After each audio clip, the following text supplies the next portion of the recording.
Good morning, reception. Today I thought I would read our story to you. So remember, we've been looking at the story by Julia Donaldson called The Snail and the Whale.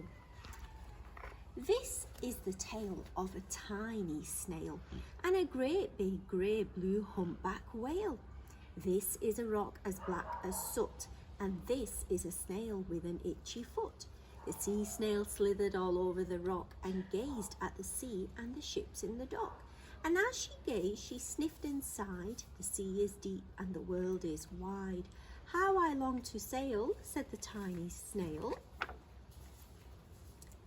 These are the other snails in the flock who all stuck tight to the smooth black rock and said to the snail with the itchy foot, "Be quiet, don't wriggle, sit still, stay put." But the tiny sea snail sighed and sniffed, then cried, "I've got it, I'll hitch a lift." This is the trail of the tiny snail, a silvery trail that looped and curled and said, "Lift wanted around the world."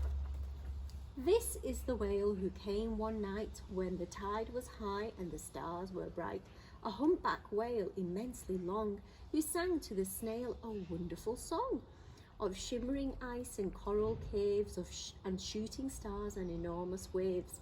And this is the tale of the humpback whale. He held it out of the starlit sea and said to the snail, "Come sail with me." This is the sea so wild and free that carried the whale and the snail on his tail to towering icebergs and far-off lands with fiery mountains and golden sands. These are the waves that arched and crashed, that foamed and frolicked and sprayed and splashed the tiny snail on the tail of the whale. These are the caves beneath the waves where stripy fish with feathery fins and sharks with hideous toothy grins swam round the whale and the snail on his tail. This is the sky so vast and high, sometimes sunny and blue and warm, sometimes filled with a thunderstorm with zigzag lightning flashing and frightening the tiny snail on the tail of the whale. And she gazed at the sky, the sea, the land, the waves and the caves and the golden sand. She gazed and gazed, amazed by it all, and she said to the whale, "I feel so small." But then came the day the whale lost his way. These are the speedboats running a race, zigging and zooming all over the place, upsetting the whale with their ear-splitting roar, making him swim too close to the shore. This is the tide slipping away. And this is the whale lying beached in a bay. "Quick, off the sand, back to sea," cried the snail.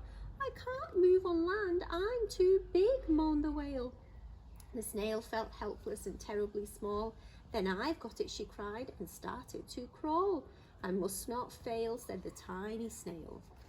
This is the bell on the school in the bay, ringing the children in from their play. This is the teacher holding her chalk, telling the class, "Sit straight, don't talk." This is the board as black as soot. And this is the snail with the itchy foot. "A snail, a snail," the teacher turns pale. "Look," say the children, "it's leaving a trail." This is the trail of the tiny snail, a silvery trail saying, "Save the whale." These are the children running from school, fetching the firemen, digging a pool, squirting and spraying to keep the whale cool. This is the tide coming into the bay, and these are the villagers shouting hooray as the whale and the snail travel safely away.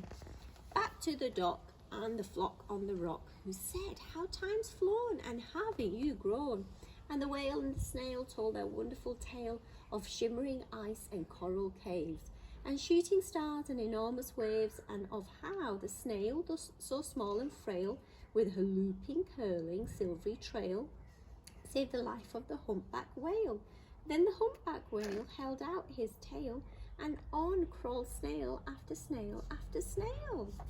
And they sang to the sea as they all set sail on the tail of the grey blue humpback whale. I hope you enjoyed that story. I want you now to think about your favourite part of the story and have a go at our reading and writing blog. Good luck!